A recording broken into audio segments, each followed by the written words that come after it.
Best varicose wines చికిత్సనే పొందండి. నొప్పి లేని చికిత్స కోసం సంప్రదించండి ఎబిస్ హాస్పిటల్. నమస్తే రమగారు. నమస్తే జయ. రమగారు, పౌర్ణమి మనం 365 ఒత్తులు వెలిగించుకుంటాము, ఉపవాసం ఉంటాము. ఆ రోజు యొక్క విశిష్టత, అసలు ఏ రోజు జరుపుకోవాలి పౌర్ణమి? పౌర్ణమి రాత్రి ఉండటం ఇంపార్టెంట్ కాబట్టి, చంద్రుడు కదా పౌర్ణమికి. అవునవునవును, ఆయన ఉండాలి కదా పూర్ణ చంద్రుడు. మెయిన్ రీజన్ తీసుకుంటాం, అంత మెయిన్ ఏదైతే ఇక్కడ వ్యవహారం అయితే అది మరుసటి రోజు చేసుకోవడానికి కార్తీక పౌర్ణమి నాడు యథావిధిగా మనం ఇళ్లలోనూ దేవాలయాల్లోనూ చెరువుల దగ్గర బావుల దగ్గర ఎక్కడైనా వెలిగించేటువంటి 365 ఒత్తులు వెలిగించుకునే పద్ధతి ఈరోజు. జ్వాలాతోరణం వెలిగిస్తారు దేవాలయాల్లో. దీపాలు వెలిగించుకోవటం సంవత్సరం అంతా కూడా దీపారాధనలో ఏదైనా చిన్న చిన్న తేడా పాడాలు ఉంటే దాన్ని సరి చేసుకోవటం కోసం ఈ 365 ఒత్తులు వెలిగించాలి అనేది ఎప్పుడో మొదలైంది మన దగ్గర. ఎవరైనా ఒకళ్ళు ఇద్దరో 10 మందో చేసేవాళ్ళు. ఇప్పుడు లక్షల్లో అందరం సామూహికంగా ప్రతి ఇంట్లో దేవాలయాలకు వెళ్తే దేవాలయాన్ని దగ్ధం చేసేంత అంతంత మంటలు పెట్టి మొత్తానికి ఇవి చేసేస్తున్నాం. మళ్ళీ ఇంట్లో కూడా నాకోటి మా ఆయన కోటి మా పిల్లలిద్దరికి చెరుకో 2 అని 4 కట్టలు కూడా వెలిగించేస్తున్నాం. అవునండి. అందులో ఇది వరకు అన్ని ఇళ్లలో చేసుకుని 365 పెట్టుకుంటే ఇప్పుడు అట్లా కాదు. ఒక గట్టిది ఇంత టంగు మందు ఒకటి ఉంటుంది, గట్టిగా చుట్టేస్తారు, ఇంతంతవే ఉంటాయి. దాంట్లో ఒక దీపావళి టపాకాయకి పెట్టినట్టు ఒక ఒత్తి బయటికి పెడతారు. ఆ ఒత్తిని వెలిగిస్తే సరిపోతుంది, అవన్నీ మెల్లిగా దగ్ధం అవుతాయి.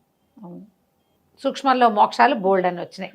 ఇప్పుడు అందరూ చేస్తున్నారు, ఏమీ లేదు. సోషల్ మీడియా ప్రభావం ప్రపంచానికి తెలుస్తుంది. మంచిగా పోని ఏదో నువ్వుల నూనె ఆవు నెయ్యి అవి ఆహుతవటం వల్ల వచ్చేటువంటి వాసనలు, ఎనర్జీ వస్తుంది మనకి, వాతావరణానికి మంచిది. మనకి ఎవరు వెలిగించారు వాళ్ళకి మంచిది. వీళ్ళు కూడా మేము ఏదో ఆధ్యాత్మికంగా ముందుకెళ్ళామనే ఒక ప్రగాఢమైన భావన లోపల కలిగి కొంచెం అంటే మనసు వేయిరేకులు విచ్చుకున్నట్టు ఉంటుంది, సంతోషంగా ఉంటుంది.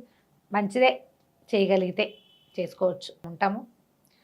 మనం దీనికి కూడా అంటే పౌర్ణమి కూడా పగలు ఉపవాసం, రాత్రి భోజనం. మనం ఈ దీపాలు అవి వెలిగించేసుకుని జ్వాలాతోరణాలు వెలిగించి దేవాలయ దర్శనం చేసి ఆకాశ దీపాలు వెలిగించి పున్నమి నోములని చేసుకుంటారు. మర్నాడు పున్నం నోములు వ్యవహారం లేదు. అయితే ఈ 36 పున్నముల నోములు అలాంటివి ఉన్నవాళ్ళు కొంతమంది ఉంటారు. దీని మీద ఏంటంటే నేను సుబ్రహ్మణ్యం గారి అదే తీసుకున్నాను, ఆయన సంప్రదించకుండా చెప్పట్లేదు. మామూలుగా కూడా మనకి పౌర్ణమి అంటే రాత్రి నిండు చంద్రుడు ఉండాలి. దీనికి రకరకాల పూజా విధానాలు కార్తీక దామోదర ప్రీత్యర్థం పూర్ణమాసంలో చేసుకుంటున్నామని చెప్పుకోవచ్చు. ఒకటి అమ్మవారికి ప్రీత్యర్థం ఈ లలితాదేవిని భావించి పూర్ణచంద్రుడిలో లలితా సహస్రనామం చదువుకోవచ్చు, శివ సహస్రనామాలు చదువుకోవచ్చు, విష్ణు సహస్రనామాలు చదువుకోవచ్చు. శివ సంబంధమైన విష్ణు సంబంధమైన దేవీ సంబంధమైన ఏ పూజ చేసుకున్నా కూడా మంచి ఫలితం ఇస్తుంది. పౌర్ణమి నాడు పెద్ద దానానికి ప్రాశస్త్యం గురించి పెద్దగా చెప్పరు, ఏదో కుదిరినట్టు చేసుకుంటాం. ఈ రోజున ప్రధానంగా దీపం, అర్చన, అవి రెండూ ప్రధానం. ఎలాగో పొద్దున ఉపవాసం ఉంటారు, కార్తీక పురాణం వినేయండి, చదువుకోండి, వినిపించండి యథావిధిగా. పగలు ఉపవాసం ఉండండి. రాత్రి భోజనానికి ఏర్పాటు పొద్దున్న చేసుకోకూడదు, అది జ్ఞాపకం పెట్టుకోవాలి. సాయంత్రమే సాయంకాలం దీపం పెట్టుకున్నాకనే మీరు వంట ఏర్పాట్లు అవి చేసుకోవాలి. ఎక్కడైనా వాకిళ్ళలో అంటే మన తులసి చెట్టు ఉంటే తులసి చెట్టు దగ్గర, ఇంట్లో దేవతార్చనలు అంటే మనం ఇప్పుడు 365 ఒత్తులు వెలిగించామనుకో ఇంత జ్వాల వస్తుంది భగ్గుమని. అవును, అందుకని ఇంట్లో కాకుండా కొంచెం వాకిళ్ళు, పెరళ్ళు, బాల్కనీలు అలా తులసి దగ్గర కనుక పెట్టుకుంటే చెట్టుకు దగ్గరగా పట్టుకోకండి. తులసి మొక్కకి కొంచెం యువతలుగా ఒక చక్కగా ముగ్గేసి శంఖచక్రాలు వేసి ఓ పద్మం వేసి దాంట్లో చిన్న ప్రమిదను పెట్టడం, ఆవు నేతిలో నానబెట్టినటువంటి దీపాలను ఏం చేస్తారంటే వీటిని ఒత్తుల్ని కూడా ఉదయకాలమే పెట్టండి. నేను నేతిలో వేసి పెట్టండి. పెడితే కొంచెం తీసి పెట్టేటప్పుడు కొద్దిగా పిడిచేసి కనుక పెడితే చకచక ఆహుతవుతుంది, చక్కగా దీపం నిలిచి కాలుతుంది. 365 ఒత్తులు వెనుకున్న ఆంతర్యం ఏంటి రమ్మగారు? సంవత్సరం జయ అంతేనా? రోజులు 365 రోజులకి రోజుకు ఒకటి చొప్పున పెడుతున్నట్టుగా. ఇప్పుడు మనం అవన్నీ మీ ఇష్టం, కానీ నేను ఇప్పటికి 3 సంవత్సరాలుగా ఇదే మాట చెప్తున్నాం. ఇంటికి ఒక దీపం చాలు. భార్యకి వేరు, భర్తకు వేరు చెప్పాలి. కొంతమంది ఇలా ఫీల్ అవుతారు, మా ఆయన కూడా దీపం పెట్టాలి కదా అది కదా అని. దానికని మీ ఇష్టం పెట్టుకోండి అని చెప్పాము లాస్ట్ ఇయర్. అయితే కొంతమంది నానుడు ఏంటంటే రమ్మగారు, మనం చేసే ఒక్కొక్క రోజు ఒక్కొక్క తప్పుకు సంబంధించి 365 తప్పులకి సంబంధించి దీపం పెడుతున్నాం. నావే, మా భర్తవే, పిల్లలయ్యే అనేది ఒక భావన. కాదమ్మా, కాదు కదా, అట్లా కాదు. నిత్యము మనం దీపారాధన చేయాలి. ఆ, ఏ రోజు తప్పిపోయినా, ఎన్ని రోజులు తప్పిపోతాయి, బయట ఉంటారు, ఏదైనా పురుడు మైల శూలా వస్తాయి, ఎన్ని రోజులు వచ్చాయో నీకు తెలుస్తుంది. ఉమ్, ఆ లెక్క తప్పు పైకి కిందకి పోకుండా ఉండటం కోసం దీన్ని తప్పులు ఏమిటి, దీపం పెడితే పోతాయమ్మా చెప్పు, ఏమిటో చెప్పుకుంటాం కానీ అలా ఉండదు. పైగా ఇది మీరు చూడండి, సంసార రథం చోదకుడు ఒకడే కదా ఉంటాడు. ఓ బస్సు కారు ఎక్కావు, కారులో ఎక్కిన నలుగురు డ్రైవ్ చేస్తారా చెప్పు, ఒక్కడు డ్రైవర్. ఏం ఎగ్జాంపుల్ రమ్మగారు అసలు.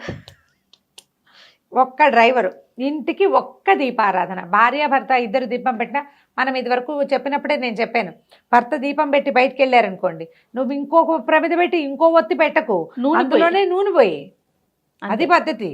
ఇంటికి ఒక దీపారాధన, ఆయనకో దీపారాధన, నీకో దీపారాధన, ఎరుకో కాపురమా, అది అదే పద్ధతి. ఒక వాహనానికి చోదకుడు ఒకడు, అంతే, డ్రైవర్ మన ఇంటికి. ఇప్పుడు మనం పూజ చేయించుకున్నాం దేవాలయంలోకి వెళ్ళి, పసిపిల్ల బాలది ఇంట్లో పెంచుకునే కుక్క పిల్ల పేర్లు కూడా చెప్పక్కర్లేదమ్మా.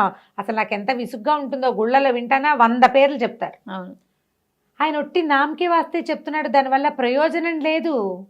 ప్రయోజనం దేనివల్ల వస్తుంది, ఫలానా ఆ గోత్రానికి సంబంధించిన ఫలానా ఆయన యొక్క సకుటుంబ సపరివార సమేతంగా అన్న వాక్యం చెప్పనిస్తే, ఆ కుటుంబంలో మీరు, మీ పిల్లలు, మీ మానవలు, తర్వాత మీ అల్లుడు, కూతురు తాలూకు దౌహిత్రులు, వాళ్ళంతాను, వాళ్ళతో పాటు మీ ఇంట్లో ఉండే పని వాళ్ళు, పరివారం కూడా వస్తారు చక్కగా.